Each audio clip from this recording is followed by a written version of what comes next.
سلام، وقت بخیر. تو این ویدیو میخوایم ببینیم که چطور میتونیم همزمان از چندین دیتابیس توی انتیتی فریمورک استفاده بکنیم. من الان اینجا یک پروژه بلیزوری دارم که اینجا یه فولدر دیتابیس دارم، توی فولدر دیتابیس یه فولدر SQL سرور دارم که همه کلاس های مربوط به انتیتی فریمورک SQL سرورم اینجا واقع شده. اینم DB کانتکست SQL سرورم. خب طبیعتا اینجا من یه اد میگریشن بزنم، مثلا به نام اینیت. این میاد، خب این دیبی کانتکست رو میخونه، تنظیمات رو میخونه، به دیتابیس وصل، دیتابیس رو میسازه، کلاس پرسونال اونجا ایجاد میکنه و تمام. اینم میگریشنش و حالا آپدیتش میکنم و تمام. حالا فرض بگیرید که من میخوام در کنار این دیتابیس یک دیتابیس اصلا از یه نوع دیگه، مثلا از نوع SQLite. SQLite یک دیتابیس خیلی سبک لوکال فایلی هست، یعنی تمام دیتابیس شما تو یک فایل کوچیکی روی سیستم شما ذخیره میشه. الان من میخوام از یک دیتابیس SQLite به همراه این دیتابیس هم استفاده کنم، یعنی در کنار این دیتابیس هم داشته باشم. خب طبیعتا این فولدر بندی ها فقط برای اینه که نظم داشته باشه کلاس ها و فایل های من، وگرنه حتما نباید به این شکل باشه. من میام اینجا یک کلاسی درست میکنم به اسم SQLite Context که داخل فولدر SQLite هستش به این شکل. اینجا پس یک فولدر SQLite درست کردم و کانتکستش رو داخلش قرار دادم. خب کارهایی که برای همه کانتکست ها باید انجام بدیم و اینجا هم انجام میدیم. پس میشه ارث میکنه از DB کانتکست، override میکنیم on configuration رو. اگر نمیدونید دارم چی کار میکنم حتما بیاید توی پلیلیست انتیتی فریمورک و از صفر همه اینا رو نگاه کنید. من همه اینا رو قبلا آموزه شدم. اینجا همه کارش رو باید انجام بدیم. میریم ببینیم که کانکشن استرینگ SQLite به چه شکله. من قبلا بگم که SQLite هم انتیتی فریمورکش رو باید نصب بکنید که بتونید ازش استفاده بکنید دیگه. به من اینجا نصبش کردم انتیتی فریمورک SQLite. خب باید بگم option builder .use SQ server دیگه، نه SQLite که اینجا میگه کانکشن استرینگ رو به من بده. من خب طبیعتا SQLite رو ندارم. کانکشن SQLite کانکشن استرینگ. خب این یه کانکشن استرینگ خیلی ساده که طبیعتا هم باید همین باشه. خب اینجا هم آدرس فایلمون رو میدیم. من آدرسش رو همین cmydb بذارم، باشه مشکلی نداره، ولی ممکنه به مشکل دسترسی داشته باشه. بریم که تو درایو C مثلا داکیومنت، توی مثلا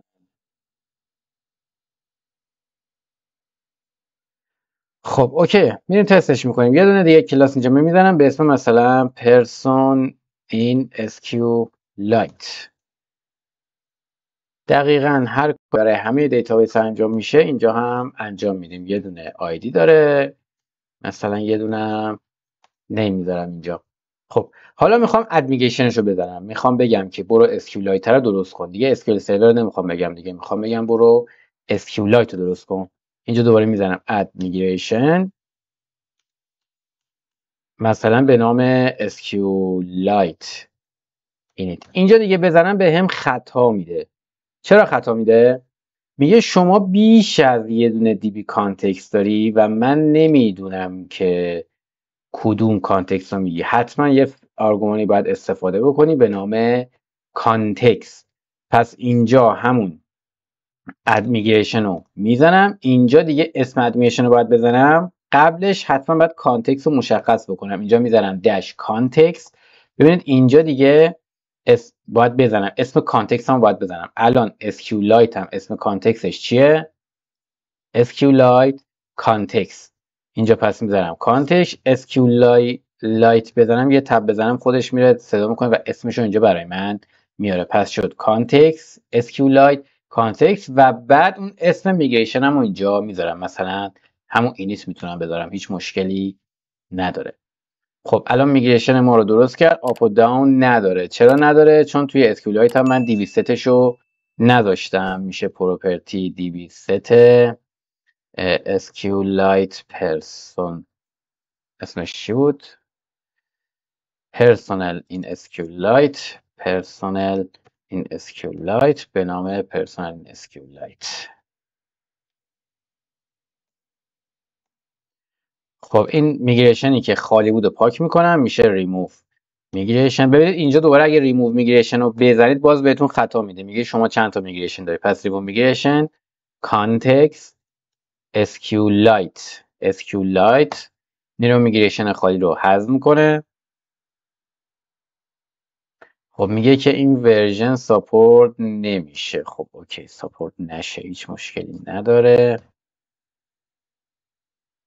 اون میگریشن خالی حذف شد. ببینید اینجا دیگه میگریشنش رو ما نداریم. دوباره اد میگریشن رو میزنم، اد میگریشن کانتکست اسکیولایت. این سری میگریشنش رو ببینید برامون ساخت. و حالا آپدیت دیتابیس. دوباره اینو من اینتر کنم خطا میده، میگه کدوم دیتابیس رو میخوای آپدیت بکنی. حتما باید فلگ کانتکست رو شما هر موقع چند تا کانتکست داشتید دیگه حتما باید فلگ کانتکست رو به کانتکست اسکیولایت. الان آپدیت میزنم و اون فکری کردم توی درایو سی دسترسی نداره. من یه آدرس دیگه براش پیدا میکنم، مثلا توی دانلودم توی پروگرام اینجا رو مثلا آدرس میدم بهش، خیلی مهم نیست. میام توی اینجا رو آدرس میدم، دوتا بک سلش. خب آپدیت، بله آپدیت شد، تمام. الان من همزمان دوتا دیتابیس هم میتونم استفاده بکنم. توی برنامه بیام چی کار بکنم؟ توی برنامه هم هیچ فرقی نمیکنه، شما هر جا خواستید از اسکیولایت استفاده بکنید، از این کانتکست اسکیولایت رو خب طبیعتا باید نیو بکنید یا اینجکت بکنید. اگر بخواید از اون یکی استفاده بکنید اینو باید اینجکت یا آپدیت بکنید. خسته نباشید تا ویدیو بعدی. خدا نگهدار.